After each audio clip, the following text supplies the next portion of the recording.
everyone. My name is Madeline Mayfield, and I'm an MBA student here at Southeastern Louisiana University. I started the College Girl Boss because I love empowering women, and it's so rewarding to build a community and to create success from within. So I'm starting this project to help college women to really succeed, and I'm going to bring on special guests every week. And this week I have Aspen for the very first episode.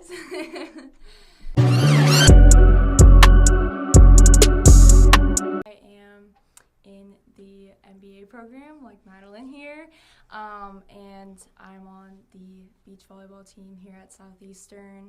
In my heart. And I work in HR, and I'm just excited to finish my MBA.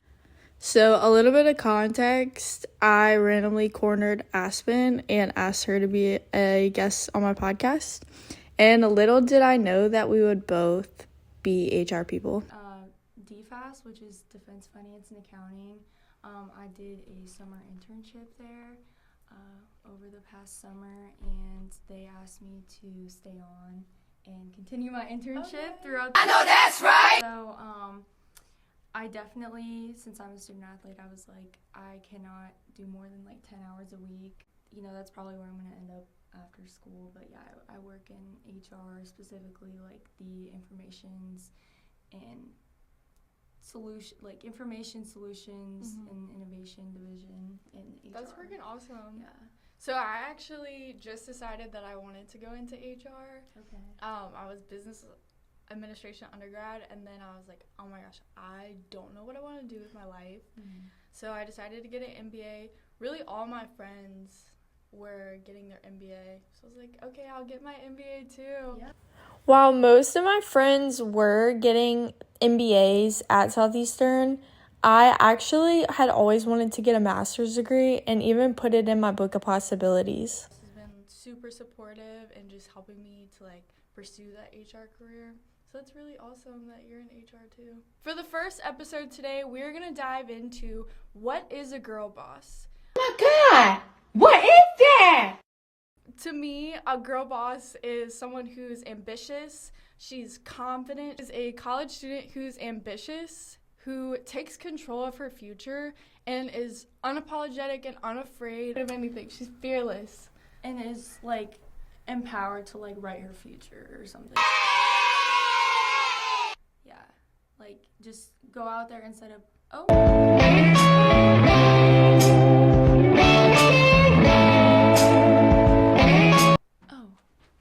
okay, energy saving. Yes, I love that. A woman that's gonna write her future. And that's essentially what you're doing in college is you're writing your storybook for when you go and get a career and win and have a family and fall in love. Those major life decisions. Yeah, your major life decisions. This is the time to make them for sure. And yeah, so you really got to put a lot of thought and just go out there and take stuff. Like, don't wait for somebody to tell you what to do. Like, fun fact, as you're getting to know Aspen on the podcast, keep in mind I'm getting to know her as well. So what's one thing about being in college that you kind of wish someone would have told you? I just didn't know how important time management was going to be. Not only just go to practice, but you also have weights, workouts, conditioning, and then you also have things that are more kind of like film or like study hall even, like meetings with coaches, training room stuff, like dealing with injuries. Like, there's so much that you have to manage, and then having to, maintain your grades and I'm absolutely mentally, spiritually, physically tired. Really hard to manage. Just really focused, just like, okay, just, be good at volleyball and everything else will, find its way. But I definitely realized that my like goals and my future were definitely being pushed off the side because I was just solely focused on like being the best. Trying to, just put all my effort towards volleyball and, school obviously, but, I really wasn't you know, I didn't have a LinkedIn, like I wasn't thinking about my future, I didn't have a mentor, like I wasn't writing on my goals. And this summer, during my internship, I was able to, you know, think about, you know, what I want. Like, it's been really helpful to now set aside time for me to even if it's just like 10 minutes of like journaling a day, like what. So like focusing on your mental health and really trying to take control of that. Oh yeah, and just like keeping on top of my schedule, and also just trying to push myself to, you know, not only do well like on the court and like in like academics, but also, you know, spending time like improving my relationships that are, you know, not within school football. So Do you consider yourself a perfectionist? yeah, But not by choice. It's genetic. like robotic with, you know, I would say school and volleyball. Like on autopilot? Yeah, like I just, if it's not perfect, like I'll do it again and again and again and again. Sometimes that's just not what's gonna get you to, you know, because you have to fail, you have to be you have to be comfortable being uncomfortable and learning, you know, that when you do something the first time, or you try something, or you're interested in something, like not always gonna be a perfect fit. No, that's such good advice. Like in today's society, we just always want comfort, and people are kind of afraid to step out of their comfort zone. Like starting the podcast, it absolutely terrifies me to put myself on the internet and to just be around that kind of environment because I don't have social media. With the exception of my LinkedIn account, and you can connect with me in my bio. You know, my life is boring, but I just had like all of these crazy things that were really evolving from social media. Like my mental health was bad. I had crazy people that would just always be like constantly around, and I'm a people pleaser. Yeah. So I want everyone to always have this expectation, but I've also learned that I can't focus on what other people think of me. I have to focus on what makes me, me. I gotta put me first, Lucy. I really have just been trying to put myself out there more and be comfortable being uncomfortable, because you kind of have to choose pain over pleasure. For sure. Like even when you work out, like I know you know. Yeah. Yeah, I mean, I agree with like what you're saying. Like, I mean, making the decision to like be in grad school, and because a lot of it is like you have to like get like you're paying for, you know, the education, but you also have to spend so much energy on like making those connections and like networking and like joining, like I think you said you were in SHRM, or just like also, you know, you gotta get out of your comfort zone and like put yourself out there. And I mean, as an extroverted introvert, I have definitely tried to, you know, put myself out there more, and like, because no one's gonna like hand you stuff at this point. Like you gotta fake it, you know, like. No, that's a good point. What do you do on those days that you don't feel that confident or fearless or powerful like you did out there? Pretend. Fake it? Yeah. Until we make it? I mean, why not? It's either that or cry myself to sleep.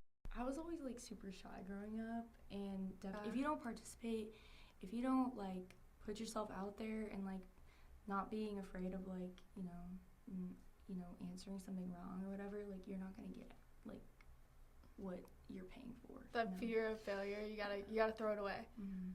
For sure. Here it has been like such like a fresh start for me, because it's like no one kind of like knew how I was like at like my old school.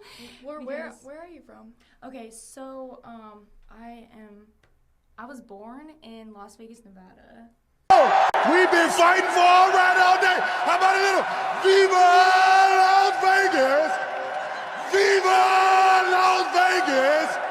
Born in Vegas, and then about my junior year of high school, I decided I wanted to play college volleyball. I had never played beach volleyball before, so I got recruited to play at University of Arkansas Little Rock, and I went there my freshman year and didn't have the best experience, so I jumped in the transfer portal. It's a transfer portal. It's out of control.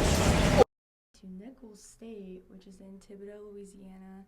And I also transferred with my older sister, Kennedy. She attended Pepperdine, and she was kind of having a negative experience. So she just got in the portal too, and we both were like, we want to find a place where we can both play. I love beach, and I like it way more than indoors, so.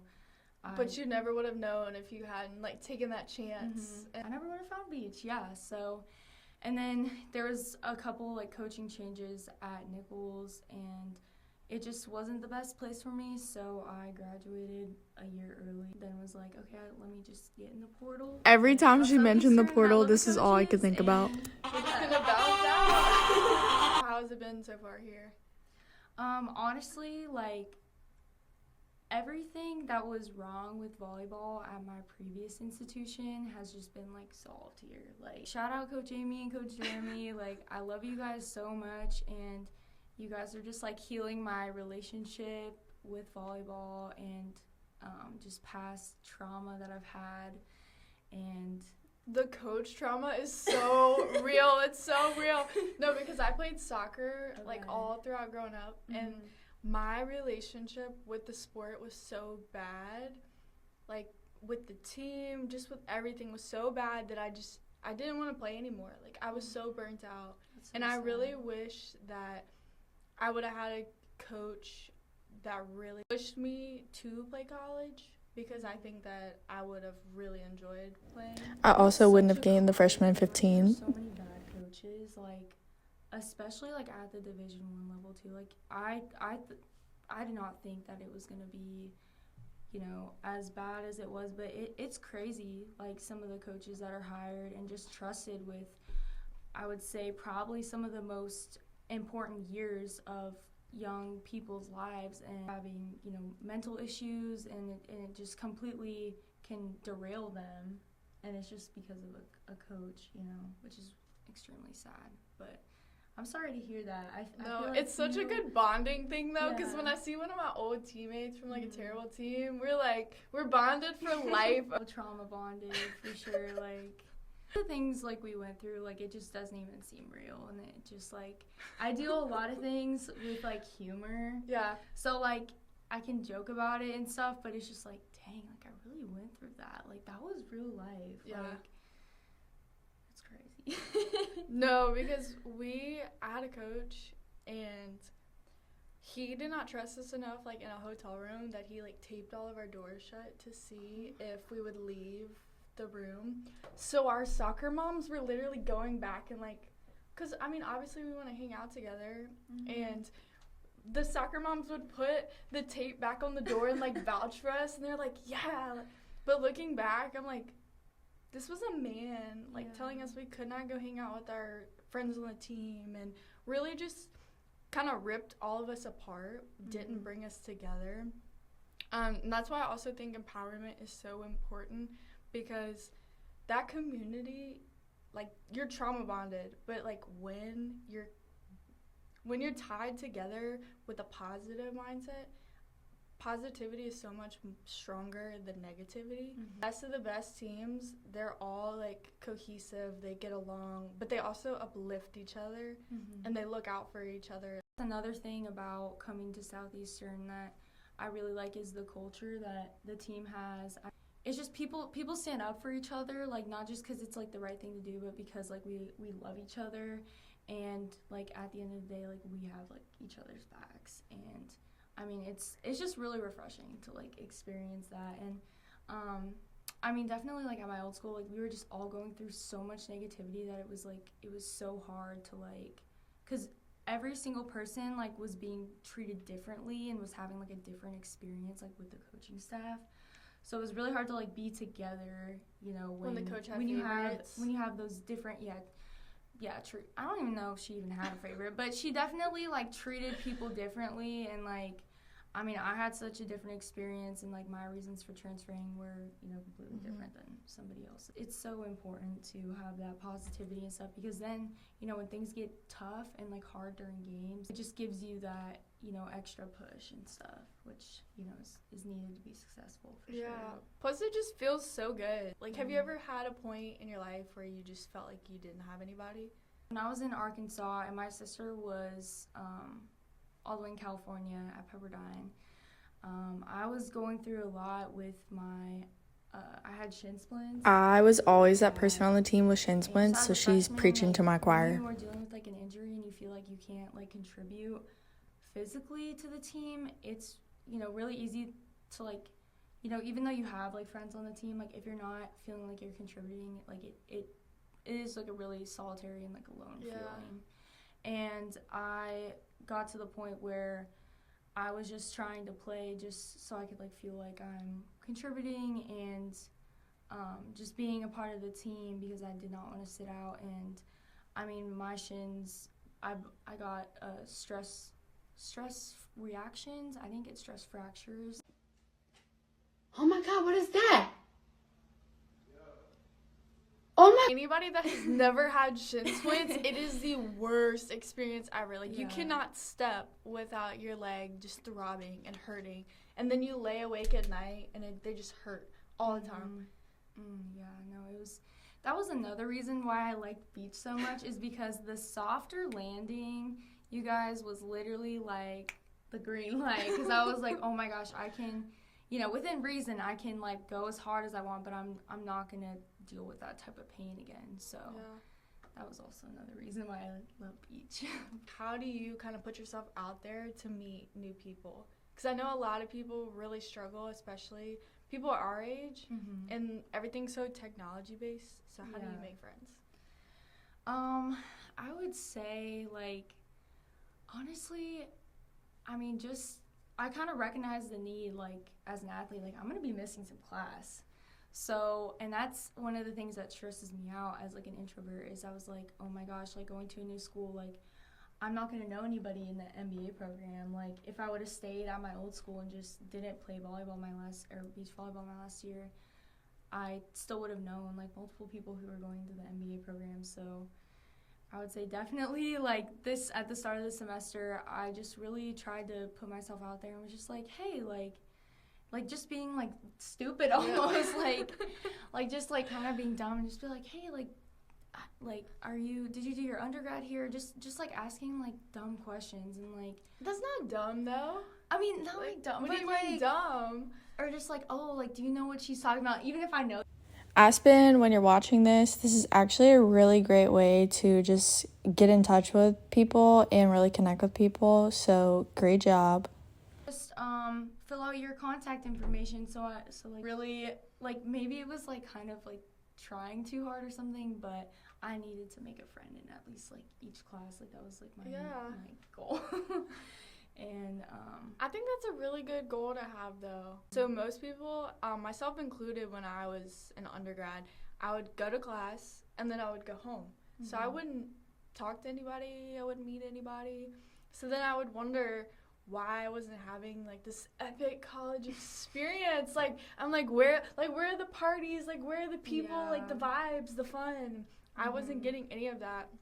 And then I joined Women in Business. Absolutely, like, threw myself into just meeting new people, learning what it takes to be a leader. And that's kind of where I discovered my passion for helping people and really empowering people, because like I said earlier, that community that you build is lifelong. And even though you met someone and you were friends with somebody like freshman year of college or high school or whatever, y'all might meet again. No matter where you are, everyone is always connected. Not everybody is the most beneficial. Like, there are some people who will drain you. Yeah. And that's a different episode for a podcast, because I could go on and on about that. But just finding the right people and people that really lift you up too, which is kind of what your team does for you. I would definitely say that, you know, being on like a college like sports team, like, that's basically like a whole friend group for you right there. A built-in friend group. Yeah, and I mean, coming here with like my sister and stuff, like, I mean, that's already like a best friend. And like, people see us and they think we're twins, but I'm younger. But it's just like, do y'all look like? I want to see a picture. No, show me a picture. We look exactly like everyone here is just like, oh, are you guys twins? I always wish I would have had a sister. Like, I feel like built-in bestie. Yes. Like, I'm just taller. Y'all look so, like, the features. And the eyelashes. She's older than me, and is she bossy? Like, she's the boss of you? Yeah, I mean, that's how it's been growing up. But then I really kind of have come a far way with, like, standing up for myself. We are, like, similar in so many ways, but it's definitely, like, important to, you know, understand, like, our differences. And, like, we want, you know, sometimes we want different things. And it kind of makes it hard because it's, like, we're both kind of, like, trying to go into HR, and we're both, like, playing beach volleyball, and we're both, like... Y'all get compared a lot to each other? Definitely a lot. And, I mean, growing up, like, she was always, like, she was better at, like, every sport we played, any board game, she would always win. Oh, she would never let you win? Well, no, she was just, like, so good at, like, everything she tried, and I just, like, was not like that. And, but I just honestly have had to, like, find, you know, my way of, like, who I am and, like, what my identity is. And yeah, like, we do a lot of the same things and have a lot of the same, you know, friends and stuff, but, like, just also appreciating, like, my, like, wants and, like, needs and values are, like, different than hers. Yeah, but y'all still, like, get along and celebrate each other. Oh, yeah. I would say our sister relationship is one that a lot are, like, jealous of, for sure, just because... Aww. Like, it's just someone who you could trust with, like, literally anything, and, like, we only want to see each other, like, succeed, and... yeah, it's your built-in bestie. Yeah, I know it is my built-in best friend, for sure. If you could do, like, one thing today to be 1% better, what would you recommend to somebody? I know we talked about a lot of different points, but what would be your take-all from today? Okay. I would say, like, career-wise, like, school and that type of stuff, like, don't forget about your life, after, like, your professional development and your life after college. My internship was one of the best things I could have done for myself, because now I'm not constantly stressed out about, you know, getting a job after college, which I feel like is, you know, that's obviously the goal. I found mine on, you know, USA Jobs, because it's like a federal position. Shout out to USA Jobs. Shout out DOD. This is totally not sponsored. But yeah, definitely, like, go on, you know, Indeed, LinkedIn, Handshake, even if that means relocate or something for the summer, just to have something where you can gain experience and, you know, you're treated well. Like, I would say, take that step. You heard Aspen, where you can get experience and where you're treated well. That's very good advice. Podcast episodes will be each week, released on Wednesdays. And episode 2 is going to dive into the types of girl bosses and personalities.